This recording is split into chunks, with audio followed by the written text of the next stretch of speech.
Now, sad news about Jeff Triplett. I'll probably mention that later, Virginia. Okay, yes, you're right. Very sad. Okay, it looks like we are already streaming live on YouTube at this point. Okay. And I have 9:29. That's what I've got as well. Okay, you can call to order at 9:30. And a couple, Council Member Trace, who just joined us. Good morning. If you can say good morning. Good morning. Hey, Keith. Thank you so much.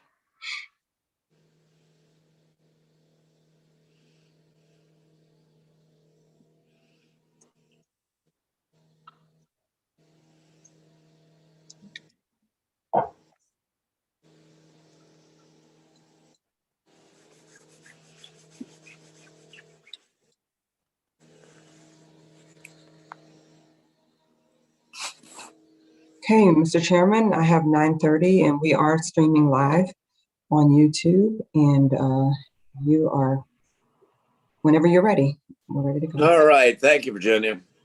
Let's call to order the meeting, and welcome to the virtual MetroPlan Orlando Municipal Advisory Committee meeting. I'd like to call the meeting to order. My name is Dale McDonald, and I'll be chairing the meeting today. We also have a terrific team of folks working to ensure that I don't screw up too badly and the meeting runs smoothly. Now, today's meeting was advertised on MetroPlan Orlando's website and social media, as well as through targeted emails. Florida Sunshine Law requires a quorum to be physically present in a room for a government meeting. Now, Governor DeSantis suspended this requirement in an executive order allowing governmental boards to conduct business using virtual meetings. Now, the order expired October 31st, so this meeting is being held in a workshop format, and staff will explain further exactly what this means in just a moment. Now, if you would, it's time for our Pledge of Allegiance, and Castleberry Mayor David Henson will lead us in the pledge. Everyone else, please remain on mute. Please join me in the pledge. I pledge allegiance to the flag of the United States of America and to the republic for which it stands, one nation, under God, with liberty and justice for all. All righty. Thank you, David. Now, today's meeting will keep microphones muted unless you've been recognized to speak, and we'll use the raise hands feature to participate in the discussion. There are 2 public comment points in the meeting. Now, members of the public who want to speak will use the raise hands feature on their Zoom screens. Now, if attending by phone, you can hit *9 to raise your hand and request to be recognized. When you're called, your microphone will be temporarily unmuted by staff and will ask you to state your name and contact information for the record. We've also accepted comments via email and phone message before the meeting. Now, the guidelines for public comments are posted at metroplanorlando.org/virtual meetings. Now, public comments received before the meeting will be read by staff at the conclusion of the meeting. We want this and all future online meetings to be accessible to everybody. Participants may join by computer, tablet, or phone. And if you need any particular accommodations to participate in the future, please contact MetroPlan Orlando. Now, I just mentioned to Virginia a moment ago, and I wanted to recognize and have us keep former Sanford Mayor Jeff Triplett in our thoughts and prayers in his recent passing. We'll miss Jeff. Good dude. Anything else jump out at me? No. At this time, I'd like to recognize Virginia Whittington of the MetroPlan staff for agenda review. Good morning, Mr. Chairman and members of the MAC, and thank you all who are joining us online. I want to thank you for working with us as we conduct these virtual meetings. We really appreciate your patience and understanding. Based on the direction from our board at their December meeting, this meeting is being held as a virtual workshop in which action items will be reviewed and discussed, but no formal action will be taken. So a quorum is not required for this meeting. The board's actions on these items will be ratified at a future in-person MAC meeting. Again, I thank you for your flexibility during this time. As the chair mentioned, we'll be using the raise hands feature to recognize committee members during the meeting and to call on members of the public during the comment time. If you've joined us on the phone only without a video screen, please use *6 to mute and unmute your line, and you can use *9 to raise your virtual hand so that the meeting host can see that you wish to be recognized. You'll see that there's a chat feature on the toolbar. This communicates with all panelists in this meeting, which includes committee members, staff, and presenters. Please only use this if you're having technical difficulties or if you need assistance. A full record of the chat comments will be included with the public record for this meeting. Mr. Chairman, at the last meeting, I announced that Alex Trauger would be taking over as the staff liaison for the Municipal Advisory Committee. And that was supposed to happen at this meeting, but he and his wife welcomed their second member of the Alex Trauger clan on yesterday. And so we wanted to congratulate Alex and his wife on their baby boy who was born They're yesterday. multiplying. Yes, they Yay! are. Yes, they are. And so, Mr. Chairman, with that concludes my announcements this morning. I'd like to, with your permission, go ahead and call on Kathy Goldfarb to call the roll. All righty. Thank you, Miss Kathy. If everybody would unmute themselves and signify that you're here by, when your name is called. You'll find the mute and or unmute and video buttons on your Zoom screen. Please say here or present or whatever you deem appropriate when your name is called.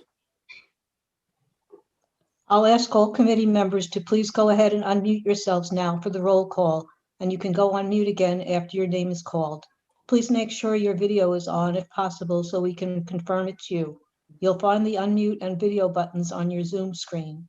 Please say here or present when your name is called. Cole? Dallas? Here. Drummond? Here. Firstner? Here. Foraker? Foraker? Henson? Here. Lacey? Here. Knight? McDonald? Here. Ramos? Ramos? Smith? Here. O'Brien? Sladek? Here. Trace? Here. Mr. Chairman, that completes the roll call. Sounds good. I appreciate it, Miss Kathy. We will now hear public comments on what we normally call action items. But in this format, will our items be for review or discussion? No, they'll be for review. Do we have people who want to speak to any of these items? If so, please use the raise hands functions on your screen or press *9 on your phone keypad. When we call your name, the host will unmute your microphone. You will see a button pop up that says the host wants to unmute you. Accept that prompt to activate your microphone. We ask that you provide your name and address for the record, and please hold your comments to 2 minutes or less. Are there any comments at this time, Ms. Virginia?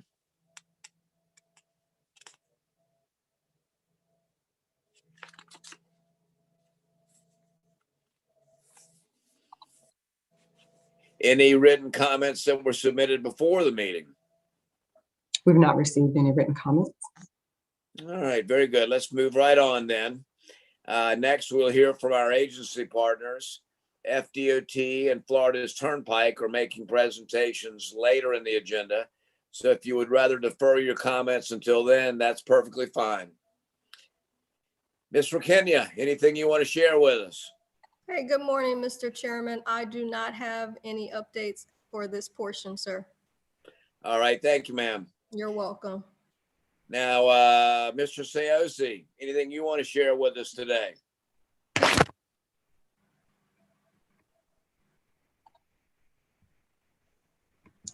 I'm looking to see if we may have lost him. No, there he is.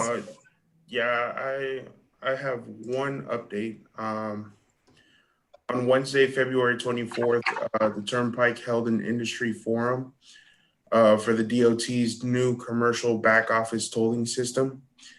And the system will feature the SunPass app and website, and also with our will feature our interoperable partners. And that's the end of my report. All righty. Thank you, sir. Miles, do you want to talk to us about something today? Yes, sir. I have a few things I'd like to share with everyone this morning. Some of you may know the West Campus of Valencia College is a large vaccination site for the region now. And we've been coordinating with everyone to ensure that those that are in need of transportation are able to get it either through our existing fixed route services or through the access links, providing that, more of a door-to-door transportation service. Another item, we just completed our National Transit Database report. That is the annual report that is required by the federal government, and it facilitates the formula that gives us some of our funding every year. Another exciting piece of news is we have a new Chief Operating Officer, Dana Baker. She's been with Lynx for several years now, but recently she was the interim COO, and prior to that, she joined Lynx as our Director of Transportation. And before coming to Lynx, Dana was at WMATA in DC, essentially having a full career there. So she's bringing and carrying a lot of knowledge from one of the big leagues in terms of the transit agency. So we're excited to see her just lead all of our operations team for the next several years, or for as long as we can have her. And the last piece, at our board meeting last week, we received authorization to begin exploring and conducting some site suitability work for a new operations and maintenance facility. Our existing facility there at Princeton and John Young was designed to hold 250 buses. We currently have 270. It was also built for diesel fuel, and now we have biodiesel, compressed natural gas, and electric. So to meet these growing energy needs, the diversification for the fleet, and really for safety, security, and redundancy, we're looking at we're going to be exploring sites in the southern part of our service area. So that's very exciting for us, as it can allow us to grow and better serve the needs of Central Florida. And with that, I'm done. Thank you. Miles, that's good news. That'll be exciting news for somebody that owns some dirt down in the southern part of your service area. Look forward to that. Now, Ms. Virginia, looks like we have 3 items for review or discussion today. That's correct. Our first item is a review of the minutes from our February 4th meeting, which are at tab 1 in your agenda packets. I hope you've all had a chance to read them. Are there any corrections or revisions that need to be brought to staff's attention? I don't see any hands, Mr. Chairman.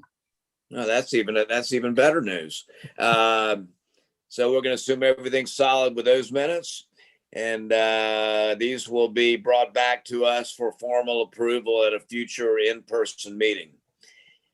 Now, our next item is the. Do you need a motion to approve? We can't actually do that yet, John, because we got to be in person. I thought we did. Okay. I know. I like your thinking, though, man. Now, our next item is the DOT, a review of the FDOT amendment to fiscal year 2021 through 24-25 TIP. That's in tab 2. And Mr. Caskey, you want to share with us? Okay, good morning, Mr. Chairman and committee members. This first amendment request comes from DOT District 5 and includes several projects. There's a grant to links for transporting adults with disabilities within Osceola County. Then there are 2 railroad crossing projects, with one in Winter Garden and one in Lake Mary. And then there's the Quail Pond Circle Bike and Ped Connectivity Project in Castleberry. And then their DOT is going to be doing a PD&E study for truck parking facilities throughout the region. And you all have the information on this in tab 2 in your packets. So with that, see if there's any questions. Anybody have any questions for Mr. Caskey? You do have one hand, Mr. Chairman, and that is Commissioner Smith. Yes, it looks like the, can I go? No, you're fine. It looks like the railroad crossing is not in Lake Mary. I looked up that crossing yesterday and it looks like it's Lake Mary Boulevard and near Mellonville. Is that correct? So that would be in Sanford.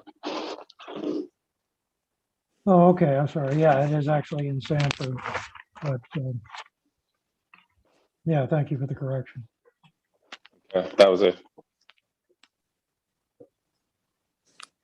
And there are no other hands, and we've noted that change for future presentations. Thank you. Perfect. Very good. Thank you, Jordan. Okay, let's moving forward. We have 2 presentations today. Mr. Chairman, you do have one other amendment that Keith needs to make. Oh, yes, I'm sorry. Absolutely. Keith, go right ahead on the Turnpike Enterprise Amendment to fiscal year 2020 to 2021 through 2024-25 TIP. Go ahead, Keith. Okay, this amendment includes adding infrastructure and equipment for connected vehicles on State Road 528 from I-4 to McCoy Road, and on Florida's Turnpike Main Line from just south of State Road 528 to north of State Road 408. And you all have the information on this in tab 3 in your packets. There's information in the letter. And then I also included a link on the fact sheet for this amendment request. So with that, are there any questions on this item? Speak now, everybody. Any questions for Keith? Perusing just a moment and see if we have any hands. So far, there are not any. I'm sorry, there is one. You have a question by Council Member Trace. Your hand went up and then it's down. Yeah. No, I just lowered it because I always forget to lower it after.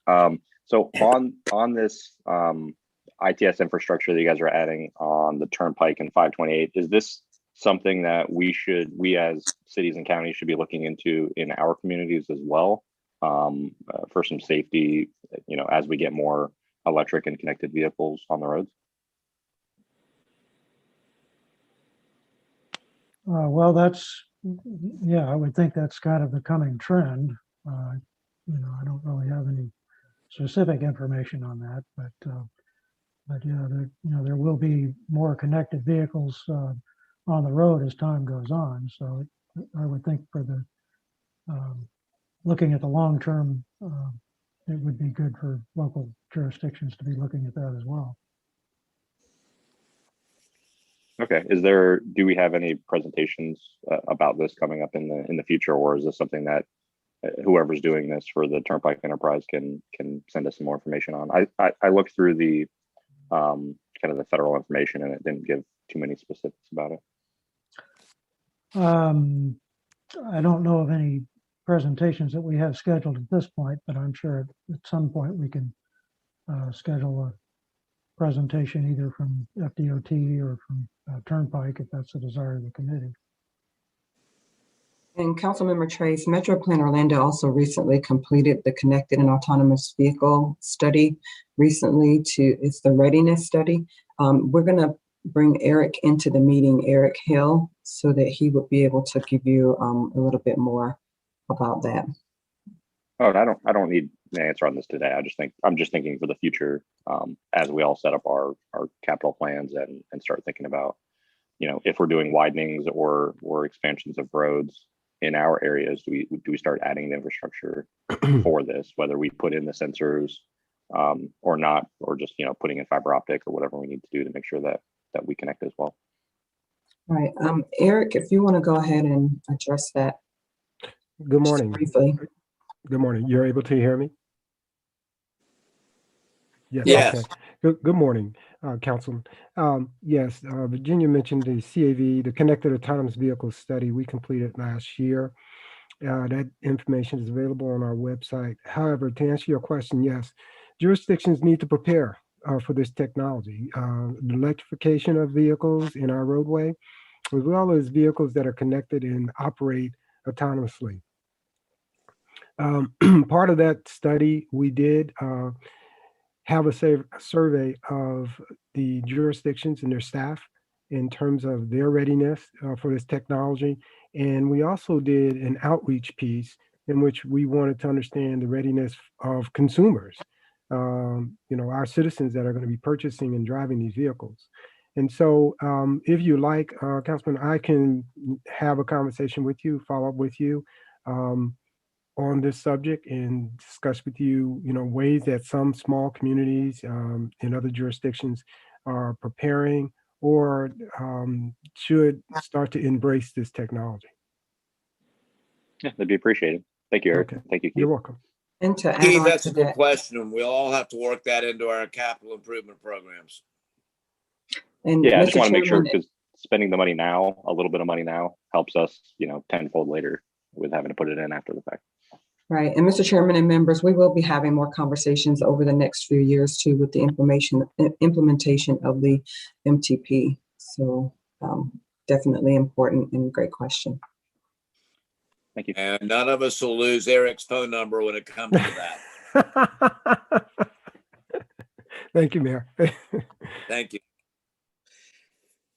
Okay, we have a couple of presentations today. Again, please use the raise hands function to be recognized if you want to ask a question. You may raise your hand during the presentation to indicate you want to ask a question, but we will generally hold all questions until the presentation ends. Now, if you're having audio issues, you can type your questions into the chat box and a moderator will relay your question. Our first presentation is going to come from Ms. Laura regarding our signal retiming crash impact assessment. Laura, you're on. Thank you, Mayor. Good morning, MAC committee. Good to see all of you this morning. I'm Laura Bach with MetroPlan Orlando, and as Mayor McDonald mentioned, I'm here to talk about an analysis that we did based on a question that we received at our October TAC and TISMO meeting. Next slide. That question was about our signal retiming program and whether or not we saw any beneficial impacts on crash activity along the corridors that we retime. Next slide, please. So before I jump into the actual analysis and our findings, just want to do a quick overview of our traffic signal retiming program as a reminder for some, and maybe this is the first time some are hearing about it. Annually, MetroPlan Orlando funds our signal retiming program at $1 million per year. We choose which corridors are going to get retimed annually based on requests that we receive from our maintaining agencies. And we're supported by 4 consultant teams that go out and do the field work, coordinate with our maintaining agencies, do the analysis, and then actually implement the retimings. And sort of the overarching goals generally for the program and along the corridors are improving efficiency, often in terms of travel time savings along a corridor segment, improving safety, and reducing air emissions from cars idling, so we improve air quality as well. Next slide, please.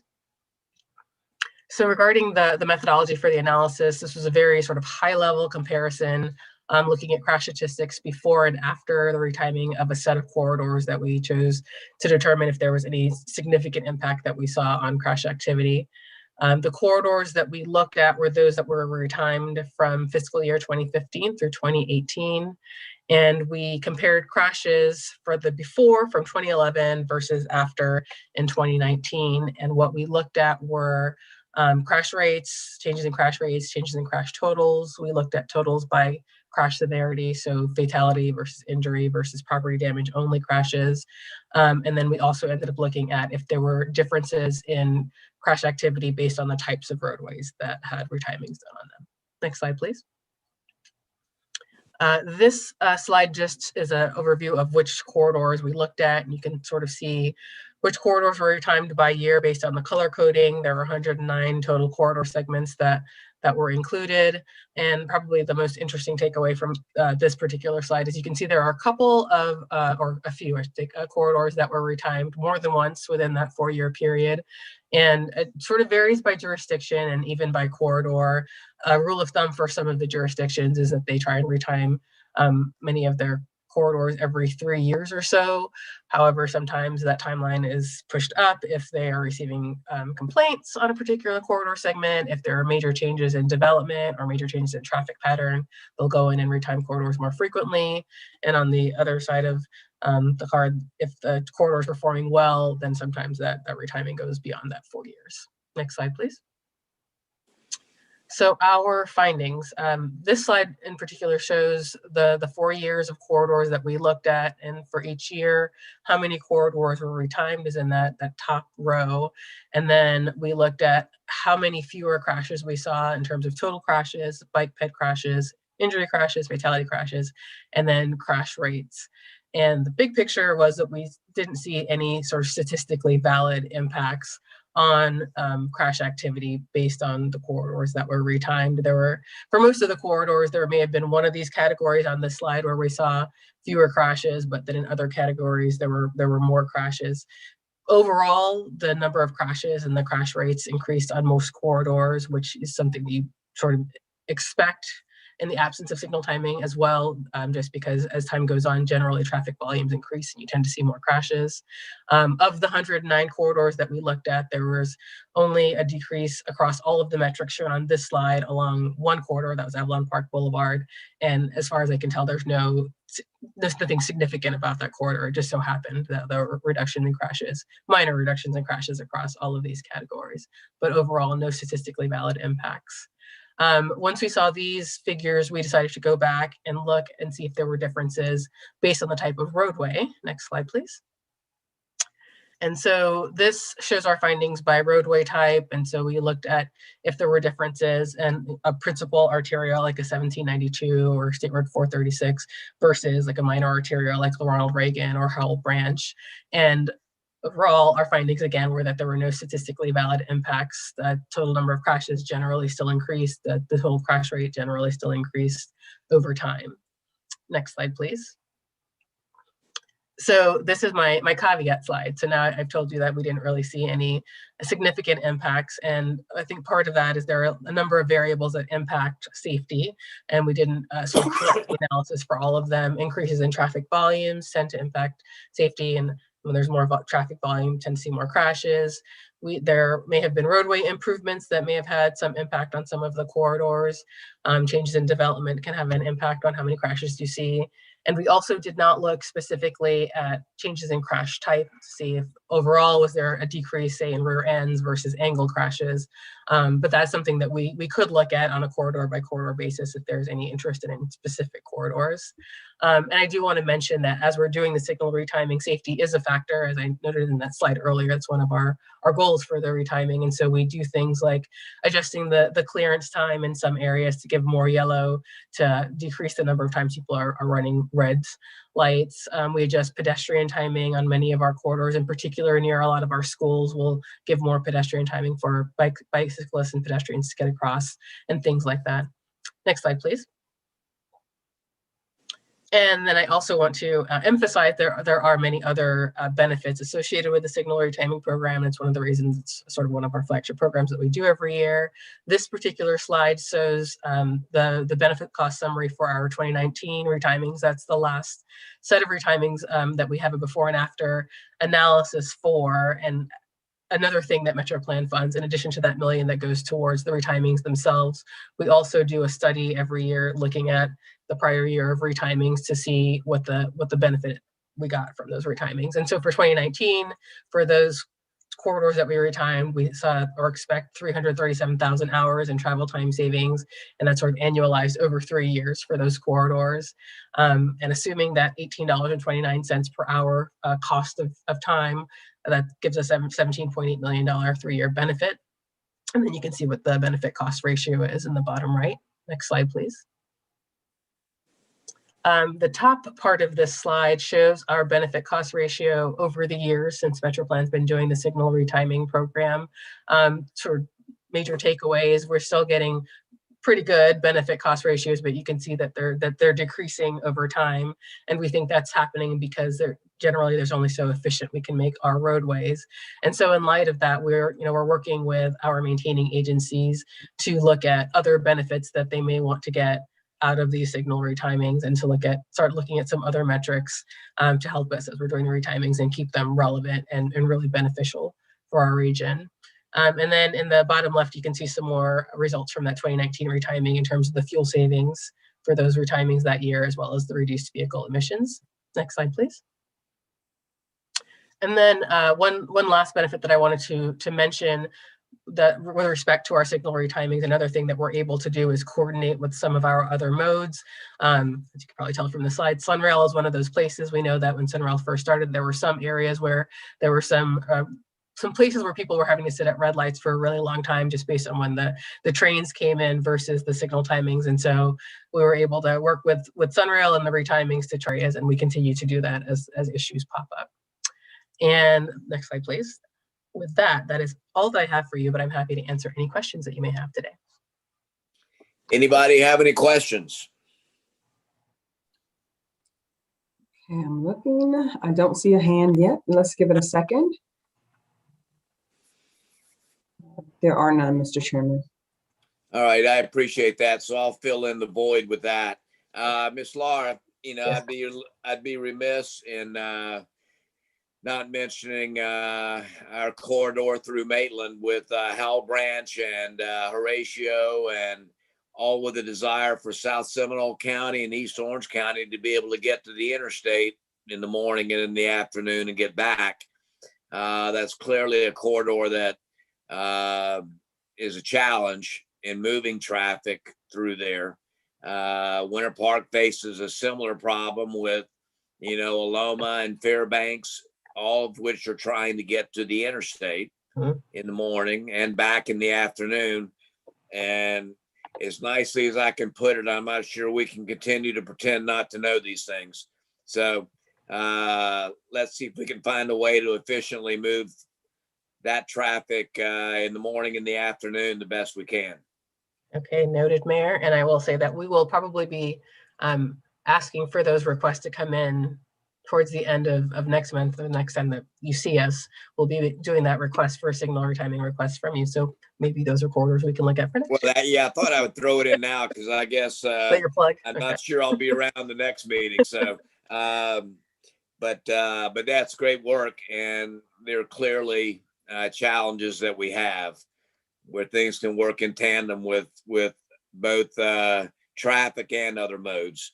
So, okay, let's go. We have a presentation from Miss Emily Hanna on the Best Foot Forward program.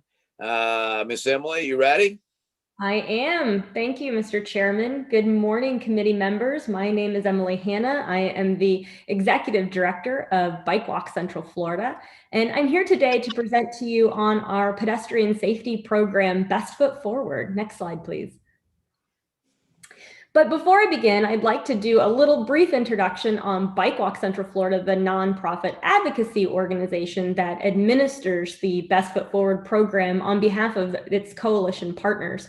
So Bike Walk Central Florida's mission is to educate and advocate to make communities more walkable, bikeable, and rollable. And we strive to do this by creating connected and equitable transportation systems that are safe and comfortable for all.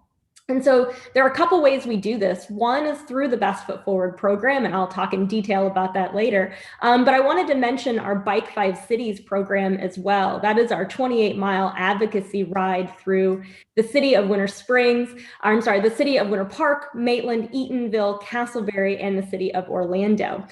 This year will be the 5th year that the ride will take place. Please, we want you to join us October 29th. That will kick off Mobility Week this year. And we will definitely send you more information as we gather the details for that event. I will also say, for a plug for our Bike 5 Cities event, and then also a shout out to the city of Castleberry and Seminole County, we are looking at doing permanent signage for that route so that those that enjoy the route that one time a year can enjoy it 364 days. And so we are currently working with the cities to determine those locations. And so thank you to all those cities and their mayors and commission that support this effort in our region. Next slide, please. So I want to start by basically talking about why we exist and why we need a pedestrian safety program. And I think you're all very much aware that we have been ranked #1 on the Dangerous by Design report year after year as being the most dangerous for bicycles and pedestrians. And we continue to be #1. The 2021 report is coming out next week, and we hear that we're still that top spot. However, we note that we've made significant improvements, and we feel that Bike Walk and Best Foot Forward are a part of those regional improvements, along with the region's efforts and what MetroPlan Orlando is doing as well. Next slide, please. And so why are we the most dangerous? So there's a few different reasons why. One of those is, as drivers, we're somewhat distracted. We have our cell phones with us now 24/7 and getting inundated with notifications. We also tend not to consider what's on the periphery of our vision when we're traveling down a road. Some of those roads are wide, and so you're not always going to look on the sides to see obstacles or potentially people wanting to cross. But we're also carelessly walking. Pedestrians often don't cross in signalized or marked crosswalks. They often cross when they feel it's comfortable and safe for them. But ultimately, it's led to careless design. We've had a goal in mind in Central Florida to move cars quickly and efficiently through our communities, but we've created an environment where those that can't afford to drive a car are put into peril or harm's way. Next slide, please. And so we've put together a regional approach. We needed a cohesive pedestrian safety program. So in 2011, when that Smart Growth America report came out, we decided to do something about it. And in 2012, MetroPlan Orlando, Orange County, and the city of Orlando launched the Best Foot Forward program and formed a coalition to stop this issue. In 2017, Osceola County, the city of St. Cloud, and the city of Kissimmee joined us. And in 2019, Seminole County and its sister cities joined the program as well. And in 2020, we were known as the nation's largest grassroots organization working to change driver behavior to get them to yield to pedestrians in a crosswalk. Next slide, please. And so this is what that 3-county partnership looks like. We not only partner with the law enforcement agencies, the public works and planning departments of our local municipalities, but we also work with our regional and state partners, along with health departments, school boards, our hospitals, and other nonprofits. Next slide, please. And we do this through following NHTSA's high visibility enforcement driver compliance guidelines, which talks about a program which is a 3-prong approach, and that is the Best Foot Forward's approach.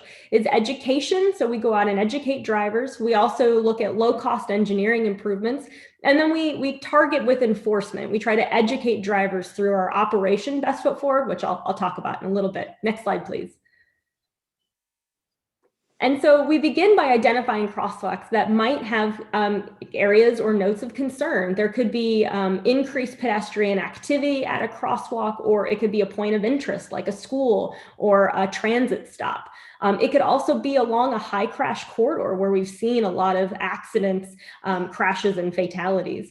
And we try to geographically diverse these locations. We try to make sure that we're providing equity across our partners and across the region. As we know, changing driver behavior is not a point on a map, it's a region-wide effort. But most importantly, we make sure that these crosswalks are enforceable. So our law enforcement partners need to be able to see the violation occur and have a safe place to pull the driver over to educate them that there is a driver yield law. Next slide, please. And so part of those low-cost engineering solutions are when we go out and collect data, we look at the signage and the striping at the crosswalk. We look at maintenance conditions. Can drivers see the pedestrian sign? Is there a tree that's encroaching that sign where you can't see? Is the striping faded? Is there something that maybe would be by removing or adding, we can enhance safety? And so we look at that and provide those recommendations to our partners on a monthly basis as we collect data. Next slide, please. And so when we collect data, we don't just walk into the road. That's incredibly dangerous. We do something called we determine a dilemma zone. And this dilemma zone is based on the posted speed limit of the road. There's a certain distance that a car needs to stop in order to safely stop for a pedestrian in the crosswalk. So we mark that distance, and as a car approaches that flag or that marker, the data collector puts his foot in the crosswalk and makes eye contact with the driver, making sure that the driver sees that there's a pedestrian there. Oftentimes, though, they don't see and they whiz right past, as indicated in some of our baseline data for these crosswalks listed here on the slide. And that 8% baseline is out of 100 cars, only 8 yielded, or out of 100 cars, only 4 yielded on Oak Ridge Road. So not great numbers, and that's part of what we're here to do, is try to increase those yield rates. Next slide, please. And so we do this also in tandem with our enforcement partners. And so this video is an example of our Operation Best Foot Forward that I think gives you a great idea of what these operations entail. So play it. School started in some counties, and Orange County kids will head back to school on Monday. For cops, it's the perfect time to make a point about crosswalks and the obligation drivers have when people are crossing the street legally in a crosswalk. West 2's Dave McDaniel was on hand as a slew of drivers found out the hard way. The guy in the blue shirt's a cop trying to make a point. Silver Honda, northbound, left lane. By trying to safely cross the street. Southbound, black Kia, 4-door, right lane. He ended up dodging cars. You didn't see him? He was pretty obvious. Operation Best Foot Forward's been in place for a few months. Over 1,600 warnings have been given out to people who did not stop with a person legally in the crosswalk. This was day one for actual tickets. The way the law reads, once the pedestrian enters the crosswalk, people coming from either direction are obligated to stop. Let him cross safely. If they don't stop, they get a $164 reminder. It's your obligation to stop for that pedestrian as long as he's inside that crosswalk. This driver thought without flashing lights or a traffic signal, the walker was in the wrong. First time this ever happens, man. I've lived here for 4 years. But a few drivers did pay attention, slowing, even stopping. We need everybody to be on their best behavior and paying attention for the children that will be out and about. Even in full uniform, Sergeant Goglis had people whiz right on by. We don't want them to give it gas and see if they can beat the pedestrian. We want them to slow down and be able to stop in time to let the pedestrian safely cross. Southbound, blue Honda SUV, southbound, right lane. Didn't even slow down. In an hour at only 2 spots, cops wrote 64 tickets. With more cops available, they felt they could have written 100. In Orlando, Orange County, Dave McDaniel, West 2 News. Thank you. Next slide. Perfect. So with our enforcement operations, it's all about education. We're not out there to ticket or to drive up these costs for these individuals that are not abiding by the law. Ultimately, this is all about education. And so when we do our operations, we also couple that with the high visibility enforcement. So we invite elected officials, we invite the media, we want coverage of our operations, because the more people that understand that there's an issue in the community where people aren't yielding, the more we're able to share our message. But we also do that through social media as well, and through community outreach events. We've been doing a lot of events virtually because of COVID, but we have been very busy still making sure that our message is heard in the community. Next slide, please. And so to date, the program has educated over 10,000 drivers through 484 enforcement details. A detail specifically is when a crosswalk is enforced. We monitor over 200 crosswalks right now. We've added the 2021 crosswalks to our list, and we've conducted over 570 presentations on our program to date. Next slide, please. And so I should have mentioned, I am the new executive director of Bike Walk Central Florida and took over management of the Best Foot Forward program and the other programs in March of 2020, which is a great time to start a new job. But no worries with that. I hit the ground running and decided to make some significant changes to the program for the better. One of those was conducting crosswalk audits that would align with our local municipalities' budget cycle. So we want to make sure that when we're making these recommendations like striping and signage, that that the municipality has the budget to do these improvements or to make these maintenance and operations. And so we're trying to align that now because we know you're planning for your fiscal 22 budget, and we want to see these changes happen for pedestrian safety. The second thing that we're going to do this year is can put all of our data and our outreach information online. So we are creating a GIS database that we will be able to share with our partners and also the public, and they can click on a crosswalk, one of these small dots, and it'll tell you the number of presentations we've done, the data that we've collected, the enforcements, and the number of warnings and citations that have been given out. So all that information will be readily available, and we can at real time assess the crosswalks for both the public and the municipality. Next slide, please. And then, of course, we have Bike 5 Cities, as I talked about earlier. So as a reminder, we'd love for you to join us October 29th. This is going to kick off Mobility Week this year. In the past, it's been one giant group ride, but during COVID and post-COVID, we've broken up those and have small group rides that you can join or you can ride on your own. As I said before, that's a 28-mile route through those 5 cities in Central Florida. And we're currently working with those partners to get permanent signage installed. Next slide, please. And then, of course, the wrap-up slide is we want you to continue to fund and support the Best Foot Forward program, but ultimately share this message and others with your colleagues and invite us to educate at your commission meetings or board meetings or HOAs or Rotaries. And then join us for Bike 5 Cities and continue to support complete streets and bicycle and pedestrian and trail infrastructure in your community. Next slide, please. And there's my contact information. And if you don't follow us on social media, please do so. We have and share a lot of great information. Thank you. I'll be able to answer any questions you might have. All right, everybody. Any questions of Miss Emily? Giving it a moment, Mr. Chairman. I don't see any hands so far, but let's just, there are no hands. Well, again, I'm going to fill in a void here. Miss Emily, if you would, we've gotten to be in the city of Maitland, certainly much more urban infill, and therefore we've got more density, more activity, and we've certainly gone to a mobility fee concept in Maitland. And so if you would like to reach out to the city manager or city clerk or our public information officer in Maitland, I feel pretty confident you would be warmly received to, get as involved as you'd like to get. So I'm sure all of us hold it near and dear to our hearts that crosswalks and accidents that happen that are so generally unnecessary. This is almost low-hanging fruit. Let's take care of it. Absolutely. Thank you, Mayor. I have reached out to your Assistant City Manager, Mark Redgington, and have sent him kind of the next steps to participate in the Best Foot Forward program. So I will follow up with him. Redgington Mark is a regular participant in the 5 Cities run. And I've been involved in it with greeting people there at our Maitland Community Park at a break. And it's actually a lot of fun. Yes, it is. Thank you. Yes, ma'am.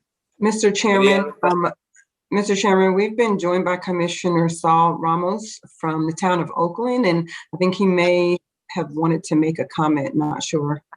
Go ahead, Sal.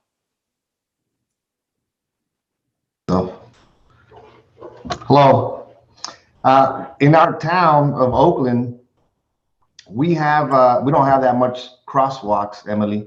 And I feel that because we don't have as many as Maitland and other cities, the drivers are not well versed in knowing, when to stop and not even knowing that you can give a ticket for not stopping and just swing by. So we have a crosswalk in the west side of Oakland off of Longleaf to cross over to our Oakland Nature Preserve, which has a lot of traffic there. And we're going to be installing that the next couple of months. And I would like to see if you could reach out to our city manager, Steve, and coordinate something for the best foot forward to kind of educate our citizens in that area. I would really appreciate that. Yeah, Thank you, absolutely. Mayor. Give me the I opportunity. will certainly reach out. Thank you. Thanks, Al. Anybody else have any thoughts? Every one of us has these issues. And until it bites somebody close to you, whether it's in the form of a $164 ticket or somebody gets hurt, we have to pay attention. Thanks for what you're doing, Emily. Thank you, Mayor. Thank you, committee members, for having me. Have a great day. Yes, ma'am. All right.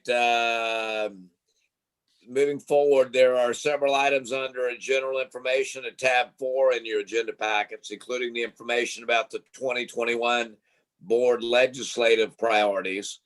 Any comments on that? Hearing none, we'll move on. Let's see, our upcoming meetings of interest. Looks like that Miss Virginia we're gonna give her a break in the month of April, and the rest of our team. Although I may never give anybody a break. Let's see, so we've got our next meeting will be on May 6th of this year, and at that point in time, I'm gone, and Keith Trace is your new much nicer chairman. And again, that May meeting was planned as a virtual workshop so that a quorum would not be required. So if there are any changes about this, I'm sure that Virginia is going to let us know, or Keith will, or Alex will. Daddy Alex will let us know. So the next MetroPlan Orlando board meeting that I'll attend in person is next week on the 10th. And will be a hybrid meeting with some board members, staff, and members of the public attending in person, and other board members, staff, and members of the public and presenters attending virtually on Zoom. So I love to show up. So, because I just love driving downtown to the office. So, at this time, do any committee members want to make any final comments? Mr. Chairman, I do not see any hands from the committee members at this time. But if I may just say thank you to you for your leadership as chairman of this municipal advisory committee. And I just wanted to let the committee know that we do have good manners at MetroPlan Orlando, and we will be properly saying thank you to you at the MetroPlan Orlando board meeting next week. Thank you. I'm just happy that Charles didn't say anything ugly just now, so I'm happy. All right. Bill, I'm going to miss our give and take. You're so entertaining. I dearly love it, and the nicest thing that I've ever heard from Charles is that my name wasn't the name of our former mayor. So now, if any public comments, this is another opportunity for folks to chime in from outside. If you have any public comments, please hit the raise hands function or *9 on your phone keypad, and we'll let you guys just have at it. Virginia, are we seeing anybody that would like to, speak? No public comments requested at this time. All right, nothing before or any written comments that we need to address? We did not receive any written comments, nor did we receive any by phone. Well, that's music to my ears. All right, guys. I say this as lovingly as I can. I have thoroughly enjoyed my time with MetroPlan and cannot thank the staff and Gary and Nick and Alex and everybody enough. Y'all certainly made this something that even a knucklehead Maitland mayor can do. So I appreciate the opportunity. and we will see you guys around, and ladies. So Thanks, Dale. We're all done. Thank you. The only question I have is, what is Marie going to do without you? Well, the better question is, what am I going to do without Maria? Yeah, well, she'll probably end up being your personal assistant in your real estate. Yeah, she has already offered, and I told her I couldn't afford her. So, but Maria Waldrop is who David's referring to as our city clerk, and just beyond fabulous, and always has been. So I'll miss the relationships. You guys all know this is always about relationships and being able to speak candidly. And you guys have indulged me for years now, so I appreciate it. So if you will give us our final meeting adjourned, we'll be able to go. All right, fine, very good. I know I was here in Dallas making a motion to adjourn, and I'm never going to argue with John. So let's consider ourselves adjourned.